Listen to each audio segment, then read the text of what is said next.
સુરેન્દ્રનગરના થાનગઢમાં ગેસના ભાવમાં પ્રતિ કિલોએ 46 રૂપિયાના વધારો ઝીંકાતા સિરામિક ઉદ્યોગકારોએ તમામ 300 કારખાના બંધ કરવાનો મોટો નિર્ણય લીધો છે।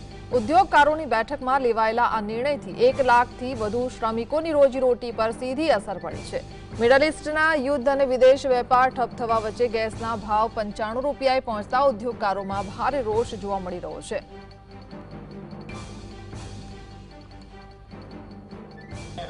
आज रोज जो मीटिंग में मળી એમાં સર્વાનુમતે જેમ સંજયભાઈ કીધું તેમ બંધ કરવાનું એલાન કર્યું છે કે અત્યારે અમે લોકો આ ભાવે પોસાય એવું નથી, અમારા કારખાના અત્યારે રજડી પડે એવું છે, તો મજૂરોનો બહુ મોટો પ્રશ્ન આવશે।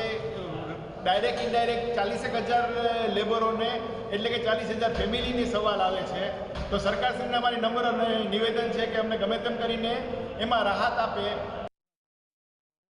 ઊંચા ભાવને લીધે લગભગ મોટા ભાગની ફેક્ટરીઓ બંધ રહે એવું પોઝિશન છે અને જેના કારણે લેબરને પરોક્ષ અને ઇનપરોક્ષ લગભગ 40,000 મજૂરને અસર થાય એવું છે।